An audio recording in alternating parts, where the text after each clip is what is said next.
Eu tenho essa bala alojada no corpo até hoje. Eu sofro muito quando o tempo tá frio. Toda época de inverno, a bala fica muito gelada no corpo. Aí eu sinto muita dor. Olá, eu sou o professor Fábio Flores e esse é o podcast Precisava Ouvir Isso. Hoje eu venho aqui para uma missão muito especial. A ideia é levar reflexões para as pessoas que estão vivenciando a depressão e começaram a cogitar a hipótese de suicídio. Se você está pensando em tirar a própria vida, ouça aqui, nesse episódio, o relato de quem tentou suicídio e por diversos motivos, mas foi salvo antes que o pior tivesse acontecido. Ouça na voz deles, na voz delas, como foi o momento de decisão e, principalmente, como está a vida deles hoje em dia. Eu acredito muito que essas mensagens vão trazer muitas reflexões para a sua vida. E para me ajudar nessa edição, eu tenho a ilustre presença da psicóloga Zayonara Gomes, que vai comentar os relatos que a gente recebeu. Vamos então lá para o primeiro relato. Bom dia, aqui quem fala é Jean Carlo Bezerra de Mendonça. Estou com 49 anos, desde que eu nasci, desde o meu 1 ano de idade, sempre fui torturado, sofri muito na mão do meu pai. Meu pai já tentou tirar minha vida muitas vezes, meu pai hoje já não vive mais, é falecido. Mesmo com todo o sofrimento que eu passei na mão dele, porque ele tinha uma desconfiança de eu não ser filho dele, e ele sempre me torturou por causa disso. Já botou facão no meu punho para cortar meu punho, minha mãe que me deixou. Já ralou minha mão com tampa de lata de cera, ele furou a lata todinha e ralou minha mão todinha. Até aí eu não senti dor não. Quando ele ralou minha mão, não senti dor nenhuma.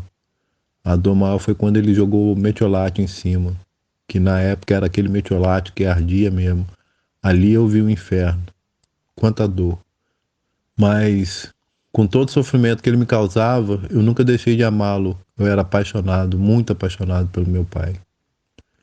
E quando eu tinha 16 para 17 anos, eu trabalhava num bar em Itapuã, Vila Velha, e eu tinha uma arma. Meu pai tinha separado da minha mãe, já estava com outra mulher, com outra esposa, e ele fazia tudo para ela, deixou de fazer pela minha mãe, tirou o plano de saúde da minha mãe. E uma ocasião, essa mulher que estava com ele separou dele. Ele chegou para mim e falou que se a mulher dele não voltasse até no Natal, que ele ia tirar a vida dele. Esses dias todinho ficou na minha mente. Eu começava a ver meu pai no caixão. Eu tinha o maior medo de ver ele morto no caixão.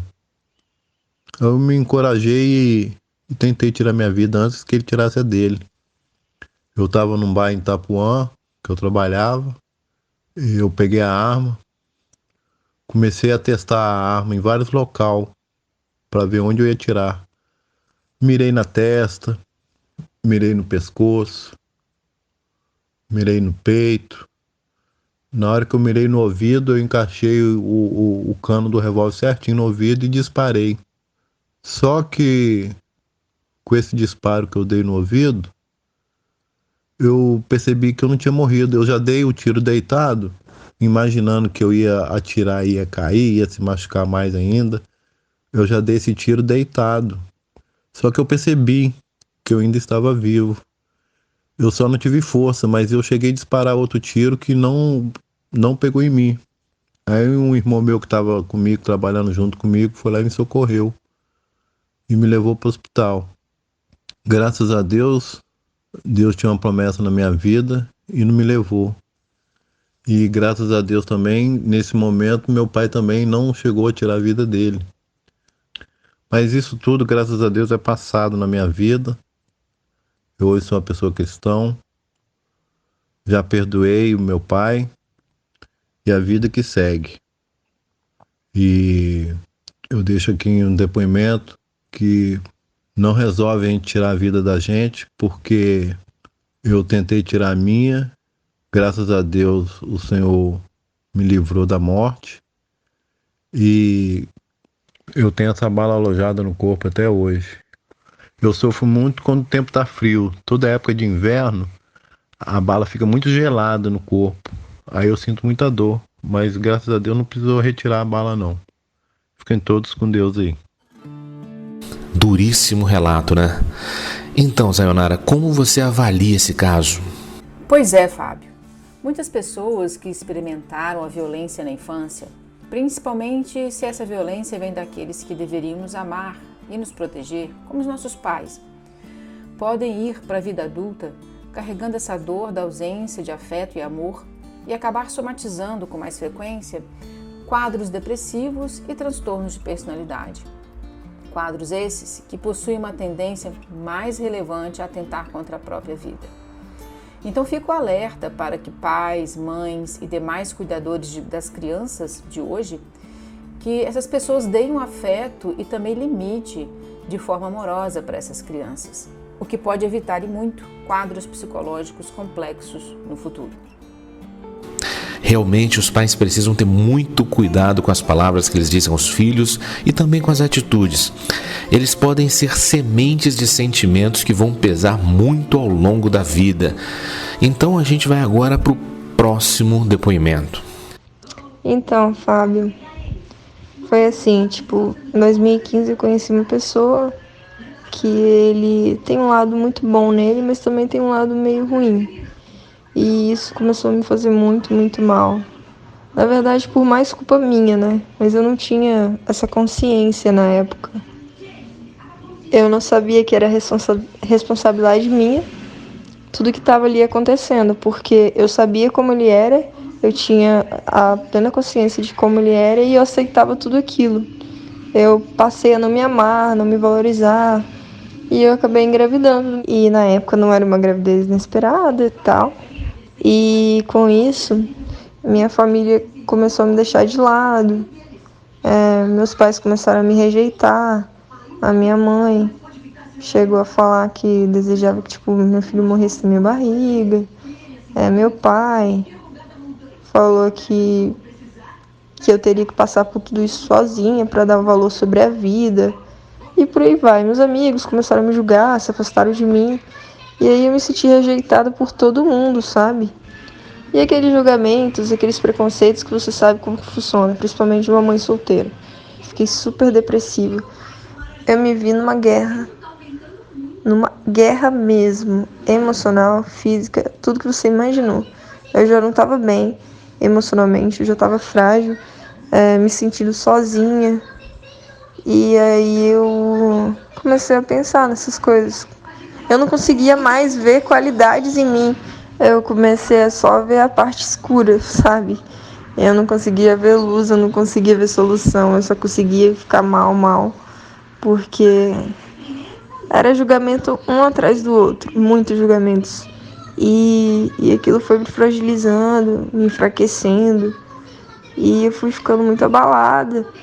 E eu fiquei pensando se valeria a pena, sabe, continuar com toda aquela dor sozinha, sabe, por mais que a gente passe problemas e tal, mas se a gente tem o apoio de alguém, sabe, alguém ali que fala, não, meu filho, tô com você, ou um amigo, qualquer pessoa que apareça e fala assim, não, vou passar por isso com você, não, tal. Pô, mas não tinha ninguém, sabe, ninguém. Lógico que eu sei que tem Deus que tá com a gente o tempo todo, mas eu não tinha essa fé na época, eu não acreditava mais em nada, e com um bebê super pequeno, passando muitas dificuldades, eu me vi mesmo num beco sem saída. E aí eu pensei e cheguei a querer mesmo a me fazer mal. Mas aí um dos fotógrafos que me fotografou uns anos atrás, ele é muito espiritual. E aí ele falou comigo para eu ter fé, para eu acreditar. E aí foi então que ele me apresentou a IBC, que desde então tem mudado minha vida completamente. Assim, hoje o que eu sou para o que eu era antes, nossa, a permissão, a consciência, eu resignifiquei mesmo. E eu descobri que quando eu me curo, eu curo todas as pessoas em minha volta. E que, na verdade, Eu passei a ter autorresponsabilidade. Percebi que o problema não era com ninguém em minha volta. O problema era eu mesmo. Assumi minhas responsabilidades. Permiti a minha evolução. E foi isso que eu tenho feito. Eu, em vez de escolher a dor, de permanecer no mesmo lugar, eu escolhi a dor de seguir em frente e de usar a minha história, minhas dificuldades, para poder ajudar outras pessoas, entendeu? Então, tudo nessa vida tem um lado positivo. Nada acontece à toa. Tenho certeza que tudo que me aconteceu foi para me deixar mais forte. E isso é maravilhoso, né?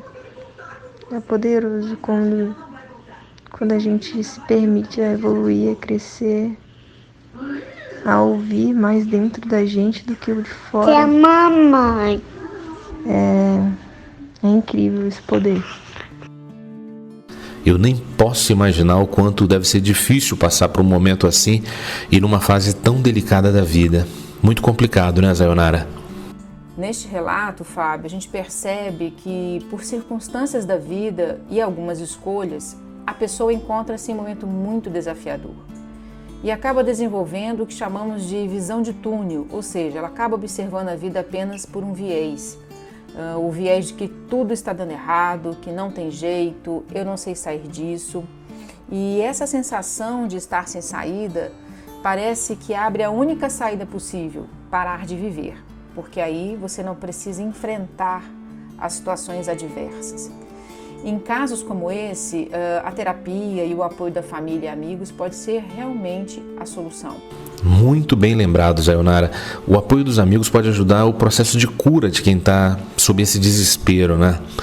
Então fica aqui uma dica para você que está vendo um amigo ou uma amiga em situação desafiadora. Se mostre presente, estenda a sua mão amiga. Você pode ser o bote salva-vidas da vida de alguém. E vamos agora para mais um depoimento.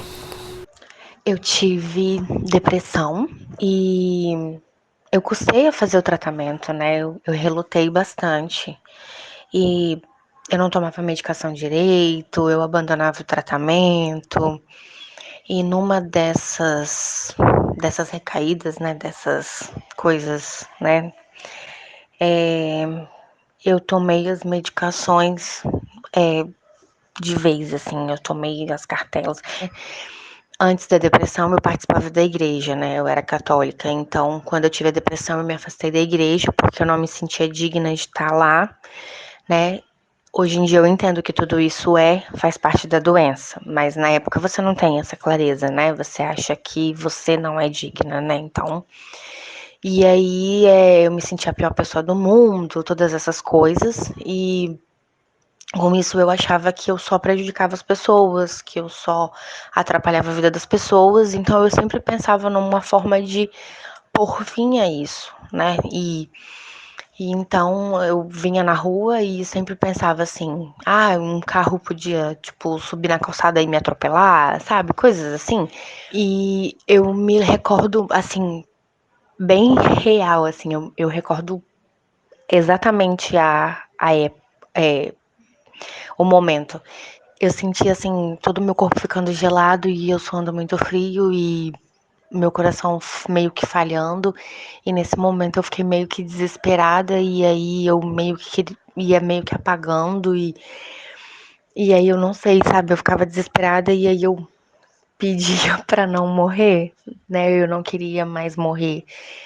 E nessa hora eu comecei a passar mal, assim, eu comecei a vomitar, né? E aí eu acho que todo o remédio saiu do meu organismo e vomitei sangue e, sabe, foi uma cena deplorável, foi muito ruim. Foi uma visão horrível, eu fiquei passando mal por muito tempo, sozinha no meu quarto, eu não saí nem para pedir ajuda, mas foi um risco que eu assumi e que eu corri e que eu falei, seja o que Deus quiser, assim, mas eu pedi para não ir e foi ruim demais, a sensação foi horrível e claro que depois disso eu levei muito mais a sério o meu tratamento, eu voltei ao médico, eu fui para o hospital, né, mas já não tinha mais nada no organismo E minha mãe não sabe, minha família não sabe, eles acham que eu passei mal, eles acham que foi só uma crise de ansiedade, de depressão. Aí que eles levaram a sério também, porque eles não acreditavam muito, eles achavam que era frescura minha e tal.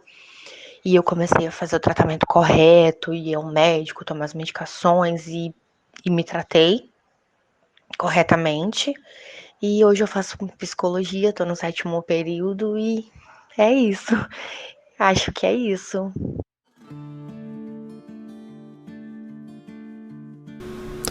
Um fato bem recorrente nos relatos é a depressão como fator motivação dessas tentativas de suicídio, né, Sayonara? Fábio, a depressão é um dos principais fatores para a tendência suicida. Ou seja, pessoas com quadros depressivos crônicos ou agudos podem não somente pensar em tirar a própria vida, mas também acabam, por vezes, tentando de alguma forma. Ela sai do pensamento e pode ir para a ação. A pessoa geralmente não suporta mais a dor emocional e não vê outra saída a não ser deixar de viver, que na verdade é deixar de experienciar a dor. Por isso buscar ajuda é importante. Então, na verdade, a pessoa ela quer calar o sofrimento, ela quer calar a dor, ela não quer deixar a vida. Mas como ela não observa uma saída, ela acaba acreditando que a melhor maneira é eliminar a própria vida. Sim, realmente, Sayonara. E o que fica de bacana nesse registro é a reviravolta na vida dela. Ela conseguiu superar um momento difícil dela e hoje está se formando num curso de psicologia para ajudar as pessoas que estão vivendo os desafios que ela viveu um dia. Muito interessante. Vamos então para mais um depoimento, mas antes eu quero fazer um registro. Quando eu solicitei pelas redes sociais esses depoimentos, eu pedi que as pessoas fizessem o depoimento de maneira anônima para elas poderem ficar mais à vontade. No entanto, algumas pessoas optaram em revelar seus nomes e assim por diante, e não há mal nenhum nisso. Se ela acredita que dessa maneira ela possa se libertar mais, se curar mais dessa dor do passado, tudo bem. Então vamos agora para mais um relato agora de dor causada por um relacionamento abusivo. Bem, a minha primeira tentativa de suicídio, eu tinha, eu acho que uns 19, 20 anos. Meu primeiro namorado que eu tive em casa me fez muita raiva, que ele queria que eu emprestasse ele um dinheiro, eu não tinha, ele começou a fazer raiva e chantagem emocional comigo. Eu peguei, fui atravessar a BR perto da minha casa, eu me joguei na frente de um carro sem ver. Na hora que eu estava atravessando a pista, me deu uma vertigem. No meio da pista, o carro me pegou de cheio. Entendeu? Eu estava andando na beirada, assim, para ir para passar pela passarela. Do nada, eu entrei no meio da pista. Foi uma tentativa de suicídio também. Fui atropelada, não morri por um milagre de Deus. A outra eu não prefiro nem falar não, que eu tentei me enforcar esses tempos atrás, aí em 2018. Aí eu tô até fazendo tratamento para depressão por causa disso, entendeu? Eu amarrei uma corda no caibro da casa, subi no sofá e tava botando a corda no pescoço. Só que tava batendo palma insistentemente na minha porta. Quando eu abri a porta, era uma velhinha que tava passando e falou que ela foi tocada, que era para tocar, insistir em bater na porta da minha casa. Aí eu abri a porta, recebi ela dentro de casa. Ela viu aquela situação, ela foi e falou assim: por isso que Deus me tocou. Você ia cometer uma besteira na sua vida. E foi ela até que me levou pro médico, entendeu? Falou a situação que tinha me encontrado. E até hoje eu estou fazendo tratamento para depressão. E uma coisa eu te falo, Fábio, o mal das pessoas que falam assim, quem fala que quer se matar não se mata. Se mata sim, às vezes a gente comenta, porque a gente quer uma pessoa para ouvir a gente, para dar um conselho, para a gente desabafar. E o ser humano hoje, eles são muito egoístas, eles não sabem ouvir a dor do próximo. Que quem quer se matar fala assim, comenta, a gente comenta assim com os outros, só que ninguém acredita. Aí quando a tragédia acontece, é que eles vão dar ouvido, fulano me falou que estava com essa ideia. Só que hoje eu não penso assim mais. Eu prefiro me afastar ir para um lugar isolado, ficar só, entendeu? Do que fazer essa besteira. Eu espero ter ajudado. Fica com Deus, tá bom? Tudo de bom para você. Paz. Que complicado, né? Como que às vezes a gente permite que o controle remoto das nossas emoções fique nas mãos das outras pessoas, né, Sayonara? O que vocês me diz sobre esse relato que a gente acabou de ouvir? Um caso como este, que parece que uma perda de relacionamento que acabou startando o gatilho maior, né, para a tentativa do suicídio, pode demonstrar o quanto ainda estamos colocando nossa felicidade e realizações nas outras pessoas. O quanto ainda buscamos amor e aceitação do outro para nos sentirmos inteiros. Colocar nossa felicidade e realização nas mãos de outras pessoas, seja marido, filhos, amigos, namoradas, é um risco grande. Com as rupturas e frustrações, podem vir também a perda de sentido de existir. E daí isso é um pulo para a depressão. É claro que a gente observa que não é só um fator que determina isso, mas a gente tem que entender, olhar todas as situações, né, dessas pessoas, né, que tentam ou já tentaram o suicídio, que é uma gama de fatores que pode estar realmente causando essa depressão, esse estado emocional a ponto da pessoa querer tirar a própria vida. Eu também faço questão de registrar uma importante fala que ela colocou no final do relato, dizendo que muita gente que acredita que quem fala que vai se matar não se mata, não é bem assim não, sabe? Às vezes esse falar que vai se matar, muitas vezes é um pedido de socorro, sabe? Então não subestime a dor de quem diz que vai se matar ou que quer se matar, sabe? É o jeito que essa pessoa encontrou de pedir ajuda. Vamos então para mais um relato. Eu tentei suicídio quando eu tinha 14 anos. Eu me sentia a pior pessoa do mundo. Eu me sentia rejeitada, me sentia a ovelha negra. Eu fazia de tudo para chamar a atenção dos meus pais, dos meus familiares, das pessoas próximas. Só que ninguém nunca viu, ninguém nunca parou para ver que eu estava tentando chamar a atenção, que eu estava tentando ajuda para isso.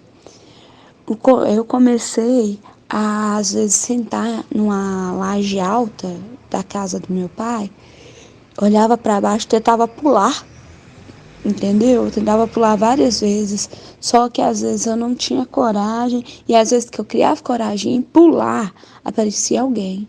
Então, acabei não pulando. E eu, revoltada por não conseguir pular da laje, eu comecei a tomar os remédios da minha mãe. Minha mãe tomava remédio para pressão alta. Então, eu tomava em média de 20 a 30 comprimidos para ver se eu conseguia morrer. Eu não queria viver, eu não queria... Nossa, eu ficava desesperada, chorando, assim. Queria morrer de qualquer forma. Só que eu tomava os remédios. Ao invés de morrer, intoxicar, eu ficava grogue, sabe? E aquilo começou a virar um vício. Eu ter que tomar os remédios para ficar grogue. Só que as pessoas, não sei como, as pessoas não percebiam direito.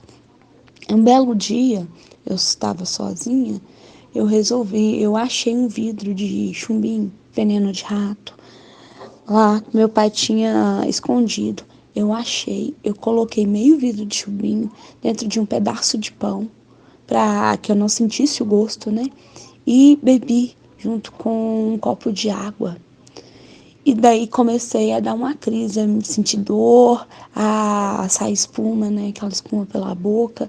Comecei a passar mal. Aí só vinha na minha cabeça, é hoje que eu vou morrer. E uma amiga minha me encontrou caída no chão. Daí foi o momento que eu fui pro hospital, né? E começou aquele processo de lavagem, tudo. E a partir daí, eu comecei a perceber, né? Porque quando eu fiquei no hospital nesse período, tinha um senhor que já tinha amputado as 2 pernas e os 2 braços. E ele falou do amor que ele tinha pela vida, mesmo ele não tendo essas partes do corpo dele ter sido amputado, ele tinha um amor imenso à vida dele. E ele falou muito, conversou muito comigo, e pela madrugada ele chegou a falecer. Então, isso é uma É uma fase que eu nunca esqueci. E a partir daí, assim como aquele senhor amava a sua própria vida, eu comecei a ver as coisas boas que a vida tinha. Eu comecei a ver que aquilo era uma fase, que é muito melhor, às vezes, eu dar um sorriso do que soltar uma lágrima. Daquele senhor, o tanto que ele tentou lutar pela vida e que, infelizmente, ele não teve a mesma oportunidade que eu tenho hoje, que eu tive, de viver. Então, assim, eu sempre quando eu começo a ficar deprimida, eu começo a lembrar disso. A gente deve aprender a nos amar, independente de todo defeito, independente de todas as coisas ruins que às vezes a gente se depara na vida. A gente tem que aprender a olhar para frente, a olhar também para o lado e ver que tem pessoas em situações piores do que nós, mas que é apaixonado pela vida. Curioso como os sentimentos experimentados na infância, né, podem acompanhar a pessoa por toda a vida, especialmente essa vida adulta, não é mesmo, Sayonara? Neste caso, é o sentimento de abandono e rejeição da infância que pode ser projetado para a vida adulta. Pessoas que geralmente se sentiram rejeitadas, abandonadas na infância, né, constroem baixa estima e sentimento de não pertencimento. Então ela vai para a vida adulta carregando isso, né? Eu não me adequo, eu sou inadequado, eu não sou bom o suficiente. E elas nunca se sentem suficientemente boas, interessantes e se desvalorizam com mais facilidade. E a visão que a gente tem de nós mesmos pode ser uma das causas mais potentes para nos levar a deprimir.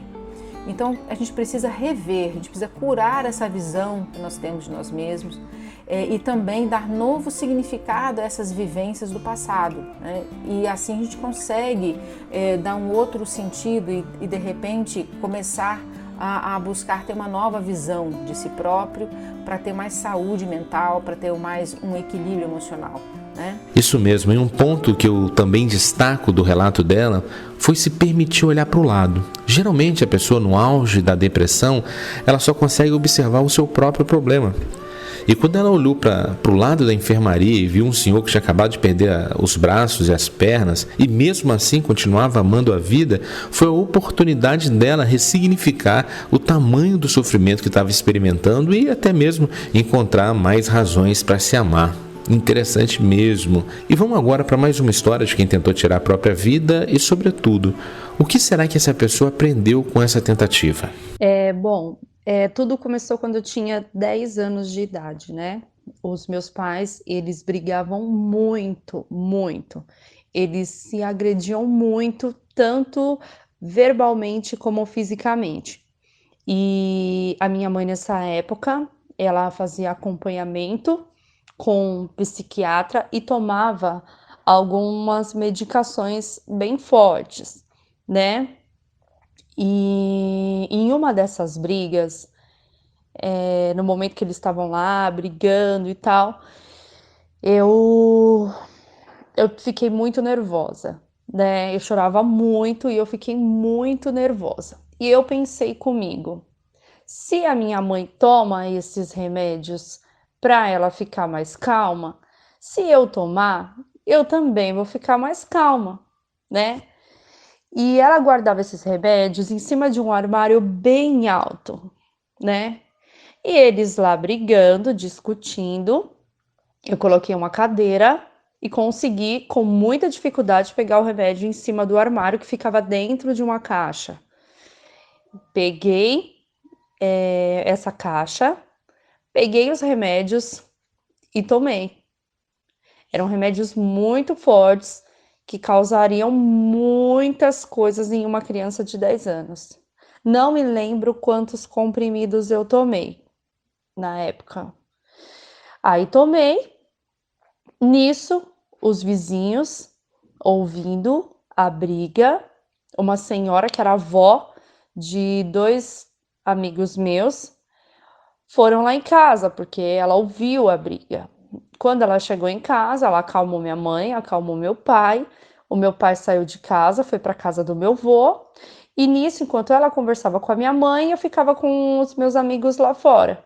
conversando e tal, né? Então, nessa que eu fiquei conversando com os meus amigos, eu comecei a me sentir mal.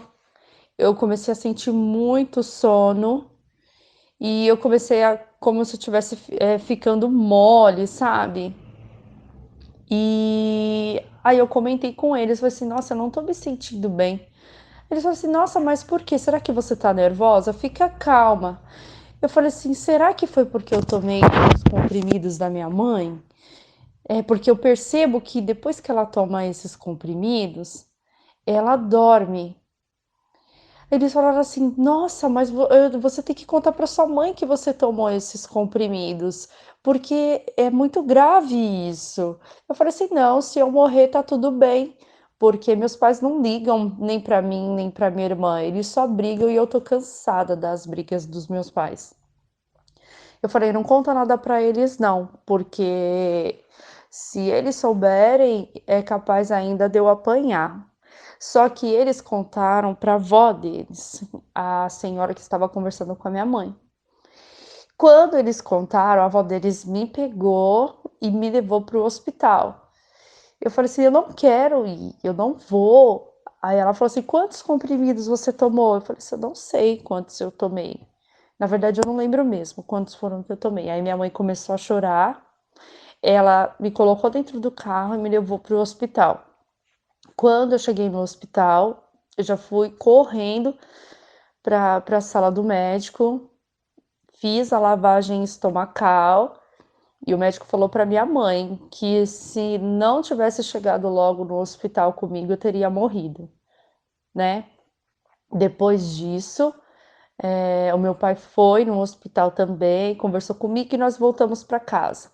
E só que hoje eu vejo que se o suicídio tivesse sido efetivado mesmo, eu teria perdido muitas coisas boas que aconteceram na minha vida depois disso. Me arrependo muito do que aconteceu. Eu tive problemas estomacais depois disso. E eu penso hoje que se o suicídio tivesse sido efetivado, eu não teria vivido tantas coisas maravilhosas na minha vida. Hoje eu tenho um casamento muito abençoado por Deus. Eu tenho uma profissão, uma carreira muito boa. Eu consegui superar tudo isso. E hoje eu penso que não vale a pena. Às vezes a gente está passando por algum problema, né? E a gente pensa, eu vou tirar minha vida porque vai resolver. Só que a gente tem que pensar que aquilo vai passar e que muitas coisas boas a gente vai viver ainda, né? Então é uma coisa que eu digo para todo mundo, que não vale a pena. Vai passar, né? E a gente tem que buscar caminhos para superar as coisas que acontecem na nossa vida. E mais uma vez, a estrutura familiar alimentando a depressão, né, Sayonara? Famílias não harmônicas, onde há muita agressividade expressa, geram tensão na criança. Como a gente já comentou aqui no primeiro caso, a criança não se sente protegida em um lar assim. A criança sente-se insegura e vai para a vida adulta na falta do afeto e do limite amoroso. Então ela vai totalmente insegura. Ao se deparar com a realidade da vida, ela sente-se cada vez mais frustrada em suas necessidades afetivas, o que pode levar a agravamento de depressão, ansiedade. Então a gente tem que também olhar como que essas pessoas que somatizam a depressão ou quadros clínicos psicológicos que podem levar ao suicídio, a gente tem que olhar a estrutura familiar, a experiência afetiva que ela teve na infância, na adolescência, para entender o padrão de construção de pensamento, as crenças, os esquemas emocionais que possam estar levando a ela a tentar tirar a própria vida. E aí sim fazer um trabalho terapêutico, justamente modulando isso, remodulando algumas coisas, né, para que a pessoa não tente novamente ou até mesmo isso fique completamente resolvido, né, sanado. Sim, esse é o caminho. Eu destaco aqui a última fala do relato dessa mulher que diz o quanto ela não teria vivido de experiências boas se ela tivesse acabado com a vida no dia que tentou suicídio. Isso é muito importante para quem está nos ouvindo e que está com esses pensamentos suicidas. Sabe, existe uma vida muito melhor logo ali na frente. Se permita passar por essa turbulência, procure ajuda se você precisar, mas saiba que logo mais tem uma vida com muitas possibilidades te esperando, tá bom? E agora o depoimento de alguém que tentou se matar não de uma vez, mas morreu um pouco a cada dia. Eu, devido às coisas que eu carregava, os traumas do passado, de não me entender, de não saber me trabalhar, de não saber trabalhar as minhas angústias, as minhas dores, a vida não tinha sentido. Foi o término de um casamento. E aí eu me peguei assim, porque infelizmente a sociedade, né? A sociedade, a religião, a igreja, a mídia, tudo, cria gente para poder, com paradigmas, né? Então eu me peguei numa depressão profunda. Então eu, em vez de viver, eu fui me definhando. E eu tive muito apoio da família para sair dessa, mas eu estava uma morta em vida, e isso não é bom. Aí cheguei ao ponto de não querer mais tomar banho, cheguei ao ponto de não querer comer mais, eu era o esqueleto ambulante. Você não quer morrer, você quer tirar a dor que está dentro de você, entende? Foi nesse período que eu comecei a querer mudar, mas mudar de uma forma diferente. Eu comecei foi na época que eu descobri, né, que uma pessoa passou o filme Segredo para eu poder assistir. Me despertou uma curiosidade, porque eu sempre tive em busca do eu e nunca tive isso. Busquei na religião, mas não achei, busquei nas pessoas, busquei o sentido da vida. Fui curando as minhas mágoas, as minhas dores. Não é fácil, porque crescer dói. E eu fui, aos poucos, me limpando disso tudo. Nessa época foi muito difícil, porque durou esse período que eu falo que é suicídio em vida, né? Você vai se anulando até você sumir de uma vez só. E com isso você magoa as pessoas à sua volta, né? E assim, de lá pra cá, eu já passei por muitas coisas ruins. Muitas coisas que me deixaram sem chão. Só que eu descobri que o poder está dentro de mim. Dentro de mim está a chave para me libertar de tudo. E eu não quero ser mais uma morta-viva.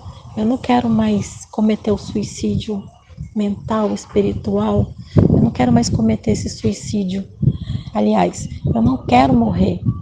Eu só quero curar essa dor que há em mim. E essa dor a gente cura todos os dias, se conhecendo, se perdoando, se amando, resgatando o amor próprio. Isso que importa. E o caminho da descoberta de si faz toda a diferença para você se entender, para você buscar a verdadeira cura interior. Suicídio não faz parte mais das minhas expectativas de vida. Suicídio mental também não. A dor que existia foi curada. E eu rego todos os dias a minha vida com imenso amor e carinho. Gratidão. Que bacana, né? Olha como o autoconhecimento é a chave para a superação, não é mesmo, Sayonara? Famílias não harmônicas, onde há muita agressividade expressa, geram tensão na criança. Como a gente já comentou aqui no primeiro caso, a criança não se sente protegida em um lar assim. A criança sente-se insegura e vai para a vida adulta na falta do afeto e do limite amoroso. Então ela vai totalmente insegura. Ao se deparar com a realidade da vida, ela sente-se cada vez mais frustrada em suas necessidades afetivas, o que pode levar a agravamento de depressão, ansiedade. Então a gente tem que também olhar como que essas pessoas que somatizam a depressão ou quadros clínicos psicológicos que podem levar ao suicídio, a gente tem que olhar a estrutura familiar, a experiência afetiva que ela teve na infância, na adolescência, para entender o padrão de construção de pensamento, as crenças, os esquemas emocionais que possam estar levando a ela a tentar tirar a própria vida. E aí sim fazer um trabalho terapêutico, justamente modulando isso, remodulando algumas coisas, né, para que a pessoa não tente novamente ou até mesmo isso fique completamente resolvido, né, sanado. Sim, ajuda terapêutica é de verdade o caminho para quem quer sair dessa escuridão, para quem quer enxergar a luz. Se permita a ajuda terapêutica. Existem vários caminhos. No final desse episódio, eu vou falar para você como você consegue auxílio de psicólogos gratuitamente. E você, se você tiver dificuldade financeira de se locomover hoje em dia, ou medo até mesmo de estar dentro de um transporte coletivo, você ser atendido em casa pela internet. No final desse episódio tem lá o contato para você, tá bom? E agora a gente vai ouvir um depoimento bem especial. Meu nome é Gustavo Adolfo, tenho 48 anos. Sei que o Fábio pediu para fazer anônimo, mas eu vou fazer assim porque é uma situação que aconteceu comigo, falar sobre suicídio. Eu passei por isso assim muito forte aos 18 anos, eu era soldado. Foi um período muito complicado, porque eu nunca gostei, né? Então você junta assim, você não quer servir o exército. Eu estava com o irmão sofreu um acidente doméstico não, mas na rua, se queimou, e aí juntou um monte de coisa. Eu com o irmão quase morto no hospital, com o rosto queimado. Eu servi no exército sem querer, meus pais eram separados, mas isso não influenciava tanto. E até que um dia eu tinha ficado 2 dias de plantão no hospital, na enfermaria, que eu trabalhava também na enfermaria. E aí aconteceram tantas coisas ruins que eu tirei uma baioneta. A baioneta é uma faca que fica, meio que uma faca, né, que fica na ponta de um fuzil.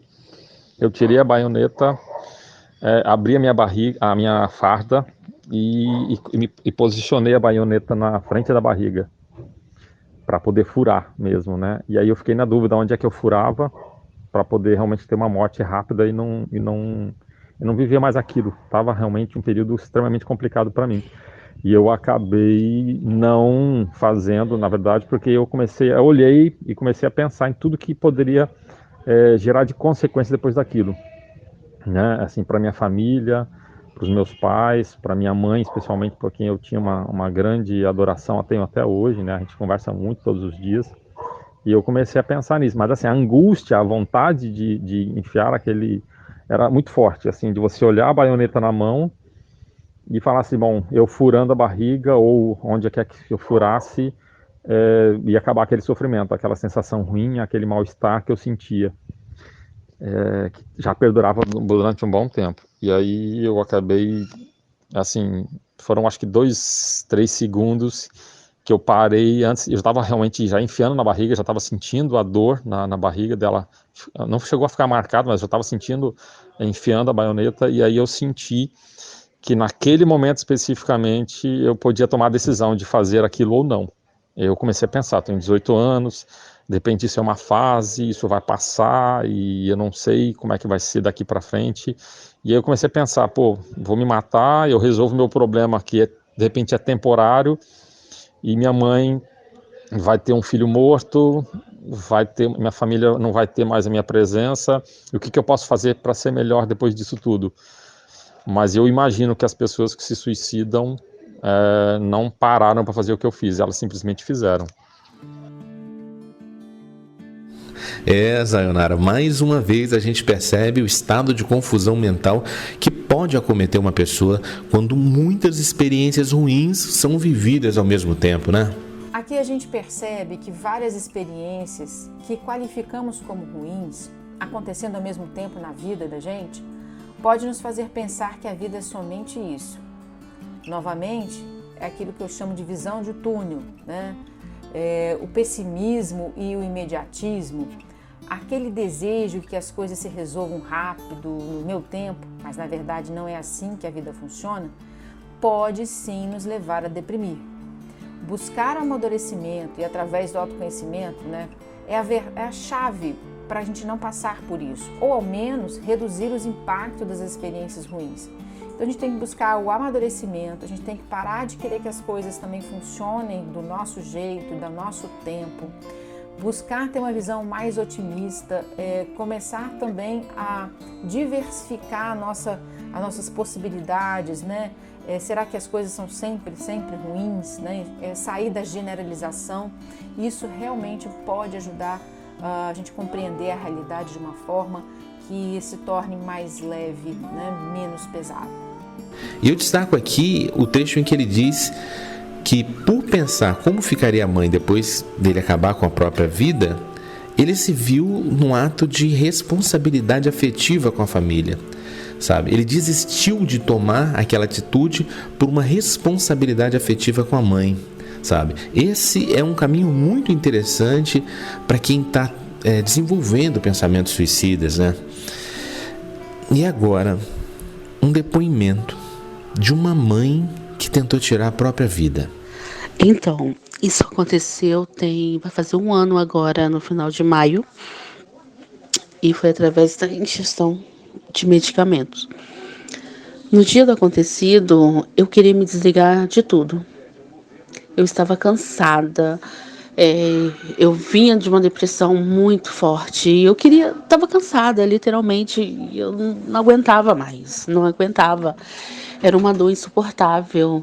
Eu preferia ter 1000 feridas na pele do que sentir aquela dor, porque uma ferida você passa uma pomada, ela sara, mas essa dor que dilacera por dentro é angustiante. E aconteceu, meu irmão acabou me socorrendo, me levando para o médico perguntou por que de eu ter feito aquilo. Eu falei que eu estava cansada, que eu não aguentava mais. E a todo momento eu pensei dos meus filhos. Eu pensava, eu não posso deixar eles. Não posso, eles precisam de mim. E isso é hoje uma coisa que eu me apego muito. Consegui me formar na faculdade e por eles. Se hoje eu me mantenho viva, se eu estou de pé, é por eles. Mas quando você consegue sair disso, é uma força absurda que você tem, que parece que você enfrenta tudo. Pode vir qualquer coisa que você parece que você está forte, que você não vai se deixar vencer. Hoje eu também faço análise, mas não penso mais nisso porque não foi uma experiência boa, foi horrível. Bem interessante essa definição que ela trouxe, né? Desligar a dor. Fábio, aqui ela expressa exatamente o sentimento, né? Desligar a dor. A pessoa não deseja a morte da vida, apagar da vida. Ela quer que a dor passe. É como se a pessoa não tivesse saída, então ela só vê uma saída, a morte como solução, a morte como a paz, como o calar da dor. É por isso que é importante buscar realmente apoio, que seja psicológico, também junto com a família, às vezes inclusive a questão medicamentosa com o psiquiatra, né? Isso é muito bacana também e funciona muito bem. Olha, realmente é preciso buscar a sua cura. Porque quando você está com dor de dente, você procura um dentista. Quando você quebra uma perna, você procura um ortopedista. Por que então, quando a dor é emocional, você finge que consegue se curar sozinho? Você está vendo que não dá para se curar sozinho, né? Por que não pedir ajuda? Isso não é fraqueza não, gente. Isso é inteligência, isso é amor próprio. Isso é autocuidado. Se permita o tratamento. Quem se trata encontra a paz que traz fé na vida, nos sonhos e no amanhã. E agora um depoimento diferente, um depoimento sobre o que se pode aprender com a tentativa de suicídio frustrada. A experiência do suicídio ou da tentativa dele, ela parece surgir a partir do momento em que as coisas deixam de fazer sentido, né? Sua existência não tem mais sentido, suas escolhas não fazem mais sentido, os caminhos que a gente toma não tem mais sentido, né? A gente caminha como se estivesse indo para um vazio eterno. Então, é interessante quando a gente vence o suicídio, como é que se vence o suicídio, afinal de contas, né? É uma pergunta. Como é que a gente é capaz de superar isso? A gente precisa desenvolver a habilidade de se olhar, de se conhecer e de buscar dentro de nós quais são as coisas que nos faz viver. Assim como uma decisão, vou me matar, é uma decisão. Eu não tinha coragem, então eu decidi o contrário. Vou viver, vou querer viver. E aí eu comecei a explorar mais as minhas habilidades, as minhas relações com as pessoas, com o amor, com meu corpo, porque também passei por aquele processo de não aceitação de mim mesmo. Então você chega lá ao fim do poço para poder descobrir as belezas da vida. Muitas vezes o processo é esse, né? Você caminha no caminho de pedras para poder valorizar os seus pés ou as suas pegadas. É muito bonito. E o mais interessante é que eu acordei alguns sonhos que estavam adormecidos e estou trabalhando para poder realizá-los. Então, eu vejo uma perspectiva de futuro. Automaticamente, quando eu tenho uma perspectiva de futuro, eu também preciso estar vivo para poder cumprir com tudo isso que eu tenho sonhado, né? Então, já não me vejo mais me suicidando. Eu não me vejo mais escolhendo isso. Ao contrário, eu vejo eu vivendo de uma forma muito efervescente, de acordo com os meus sonhos, com os meus valores, né?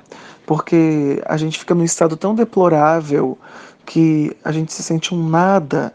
E aí, quando a gente escolhe viver, automaticamente a gente escolhe ser alguma coisa, né? E aí eu fui descobrindo um monte de coisa, eu fui conhecendo novas pessoas, eu fui descobrindo novos talentos, e eu sou muito feliz com as minhas novas descobertas. Me inclinei para aquilo que estava oculto, por exemplo, para a minha espiritualidade, para a autoconsciência. É uma coisa que eu descobri que eu tinha aptidão, então eu disse, vou potencializar isso, né?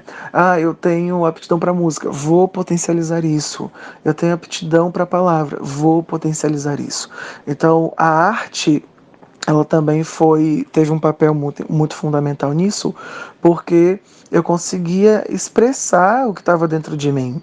Muitas vezes a gente entra num abismo, né, na nossa própria vacuidade, sem externalizar algo. E aí essa coisa que fica interna, entranhada na gente, ela fica nos focando, né? Então, o processo de você externar, de você jogar para fora, de você desabafar, expressar isso de alguma forma, faz com que você se alivie e o principal, faz com que você entenda. Por isso que é muito importante quando a gente conversa com outra pessoa, porque à medida que a gente está exercendo o diálogo, a gente fala coisas que a gente não tinha percebido internamente naquele silêncio próprio interior. Quando a gente vai desabafando, a gente vai descobrindo cada coisa legal, cada coisa bonita que a gente tem, cada coisa interessante que nos dá um insight, sabe? Então, é aí nesse processo de expressar, de dizer, de externar, que você vai percebendo que não precisa terminar em suicídio. É, na verdade, um grande recomeço de coisas que a gente deixou calado. E aí a gente começa a falar e externar e começa a ter milhões de motivos para poder viver, né? É muito bonito. Eu achei muito bacana a maneira como ele se encontrou. Ele, no meio do pesadelo da depressão, conseguiu encontrar as razões para sonhar e realizar uma vida plena. Na psicologia positiva, quando nós falamos sobre propósito de vida, nós falamos principalmente em como ter um propósito pode ajudar a blindar a alma de processos depressivos. A falta de sentido na vida, a busca somente pelo prazer e por coisas passageiras, não nutre nossa alma. Pode parecer que nutre, mas é muito temporário. Quando você vê, já está aquele vazio de novo.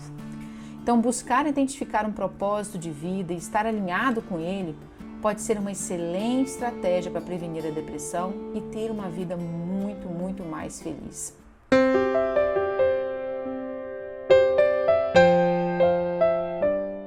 Obrigadão, Sayonara. Você ajudou muito a gente a compreender os labirintos da mente humana e também conscientizou sobre a necessidade de buscar ajuda para construir melhoria nos padrões de pensamento e na construção de caminhos para a realização nessa vida.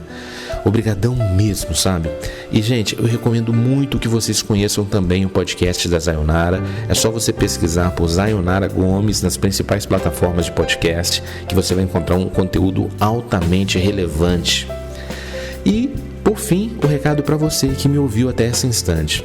Eu acredito que se você ouviu até esse instante, você tem algum nível de curiosidade sobre esse tema que é o suicídio, né? Eu imagino que essa curiosidade ela pode se dever ao fato de você querer ajudar alguém ou até mesmo você querer se ajudar. Por isso, eu quero deixar aqui 2 dicas finais que são muito importantes.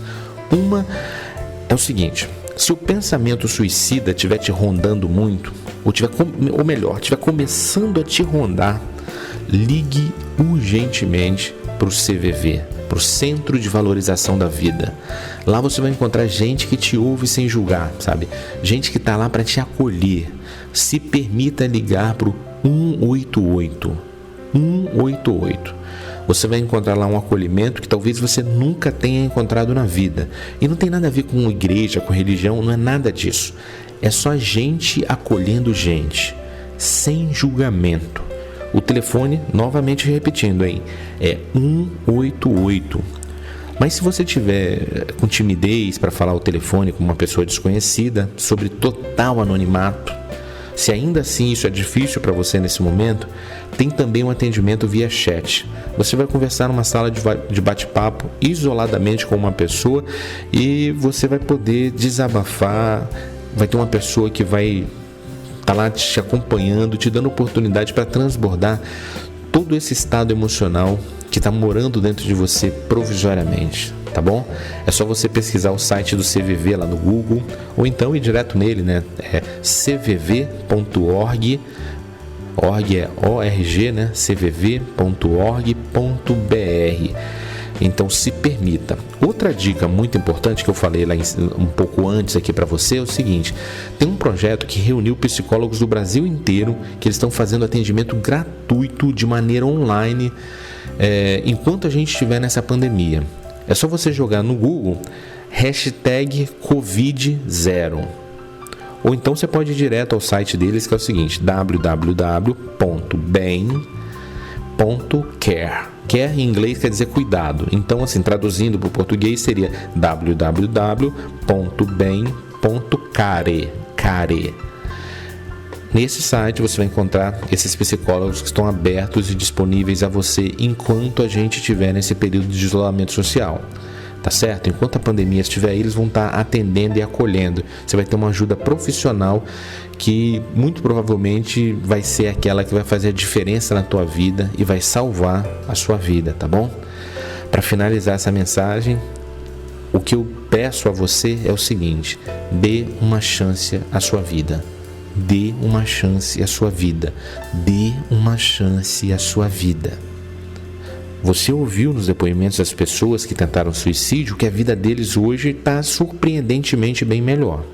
Eles hoje conseguiram perceber que aquilo que eles estavam vivendo era só uma fase difícil, mas era só uma fase.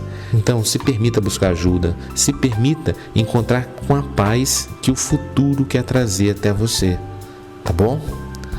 Eu sou Fábio Flores e esse é o podcast Precisava Ouvir Isso. Se essas histórias que a gente apresentou aqui trouxeram inspiração para a sua vida e você acredita que mais alguém mereça também se inspirar, compartilhe essa mensagem com essa pessoa. Se você acredita que mais gente ainda mereça ouvir essa mensagem, leva lá para os seus grupos de WhatsApp. Faz bem compartilhar o bem. E se você quiser ter acesso a mais conteúdos meus, você procura lá no Instagram, é só procurar por @oFabioFlores. Lá tem muita coisa bacana para você lapidar a sua essência, se inspirar, e eu vou ficar esperando por você lá, tá bom? @oFabioFlores. Um forte abraço e até até a sua vitória.